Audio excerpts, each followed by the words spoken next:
For more than a century, banks controlled the flow of money. They decided who could open an account, who qualified for a loan, how long international transfers would take, and how much every transaction would cost. Their towering headquarters symbolized stability, power, and trust. Entire economies were built around institutions that rarely changed because they never had to. If you wanted to move money across borders, you waited. If you wanted better exchange rates, you accepted whatever your bank offered. If you wanted to open a business account, you filled out paperwork, signed endless documents, and waited days, or even weeks, for approval. For decades, this was simply how banking worked. Then something happened that almost nobody inside the financial industry expected. The biggest threat to the banking system didn't come from another bank. It didn't come from Wall Street. It didn't come from governments. It came from software. While traditional banks continued investing billions into physical branches, legacy infrastructure, and bureaucratic processes, a new generation of technology companies approached finance with a completely different mindset. They didn't ask how to build a better bank. They asked a far more dangerous question. What if banking was never supposed to feel like banking at all? Instead of building marble headquarters, they built cloud infrastructure. Instead of hiring thousands of branch employees, they hired software engineers. Instead of improving services once every few years, they improved their products every single week. That difference changed everything. Today, millions of people manage their entire financial lives without ever visiting a bank branch. Businesses open accounts online in minutes. International payments happen almost instantly. Developers integrate financial services with just a few lines of code. The financial industry is no longer being transformed by institutions. It's being rewritten by software. And three companies stand at the center of that transformation: Revolut, Mercury, and Stripe. On the surface, they look like successful fintech companies, but beneath the surface, they're doing something much bigger. They're proving that in the 21st century, software scales faster than banks ever can, and that's exactly why traditional banks are paying attention. Revolut understood something that traditional banks completely overlooked. People didn't actually want another bank. They wanted a better experience. For decades, banking had been built around institutions. Revolut flipped that idea upside down by building everything around the user. Opening an account no longer required visiting a branch. International transfers no longer felt slow and expensive. Currency exchange became almost instant. Spending notifications appeared in real time, and customers could freeze or unfreeze their cards with a single tap. None of these features were revolutionary on their own.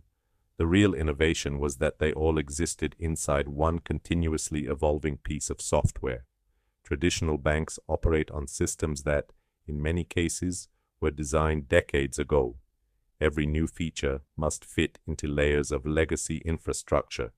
Even the smallest improvement often requires months of testing, regulatory approval, and coordination across dozens of departments.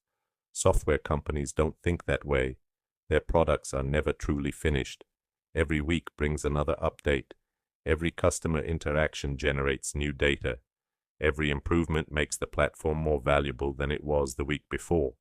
That's the power of software. It compounds. A traditional bank might spend years planning its next major digital upgrade. A software company can release dozens of meaningful improvements during that same period, and that gap keeps growing. But personal banking was only the beginning. While Revolut was transforming the consumer experience, another company quietly began reinventing business banking from the ground up. Its name was Mercury. Instead of asking how businesses should interact with banks, Mercury asked a completely different question. What if businesses never needed to interact with a bank at all? For founders building startups, time is everything. Waiting days for approvals, signing stacks of paperwork, and visiting physical branches wasn't just frustrating, it slowed down innovation itself. Mercury replaced those outdated processes with software. Opening a business account became dramatically faster. Financial tools connected directly with accounting platforms, payment systems, and internal workflows. Everything was designed to work together automatically. For startups, banking stopped being an obstacle. It became part of the software stack. That distinction is far more important than it sounds, because once financial services become programmable, businesses can automate everything from payroll to expense management and cash flow monitoring. The bank is no longer just a place where money sits. It becomes an invisible engine running quietly behind the company. And that's exactly what modern businesses were looking for. But Mercury wasn't the final step in this transformation, because while it reinvented business banking, another company quietly rebuilt the very foundation of online commerce. That company was Stripe. Today, billions of dollars move across the internet every single day. A customer clicks a button, a payment is approved, a business gets paid. The entire process feels almost effortless. But it wasn't always that way.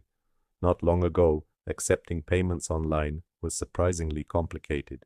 Businesses had to negotiate with payment processors, apply for merchant accounts, integrate outdated systems, and navigate layers of technical complexity before they could sell a single product.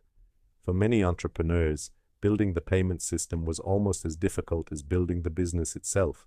Stripe changed that with an incredibly simple idea. Instead of forcing developers to adapt to banking infrastructure, it adapted financial infrastructure to developers. A few lines of code. That's all it took. Within minutes, a startup could begin accepting payments from customers around the world. No endless paperwork, no complicated integrations, no weeks of waiting, just software. That simplicity triggered an explosion of innovation across the internet. Thousands became millions. Millions became billions. Some of the world's fastest growing technology companies built their businesses on Stripe's infrastructure because it allowed them to focus on creating products instead of solving banking problems. And that's the hidden power of software. The best technology often becomes invisible. Most people never think about Stripe while ordering food, subscribing to a streaming service, booking a hotel, or shopping online. Yet behind countless digital transactions, software is quietly moving money across the global economy every second. Traditional banks built financial infrastructure for the 20th century. Companies like Stripe built financial infrastructure for the internet. And those are two completely different worlds. One was designed around physical branches. The other was designed around code. One depends on bureaucracy. The other depends on continuous improvement. One scales by opening more offices. The other scales by deploying better software. That's why these companies aren't simply competing against banks.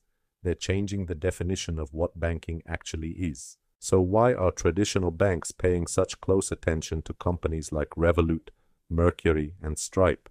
The answer isn't because these companies are bigger. Most of them aren't. It isn't because they have more branches. They don't.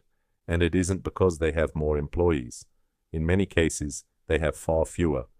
The real advantage is that they're software companies first and financial companies second. That single difference changes everything. Banks spend billions maintaining systems built decades ago. Fintech companies spend billions building the next generation. Banks are forced to protect legacy infrastructure. Software companies are free to replace it. Every new customer makes their platform smarter. Every update improves the experience. Every improvement attracts even more customers. It's a cycle that becomes stronger with time.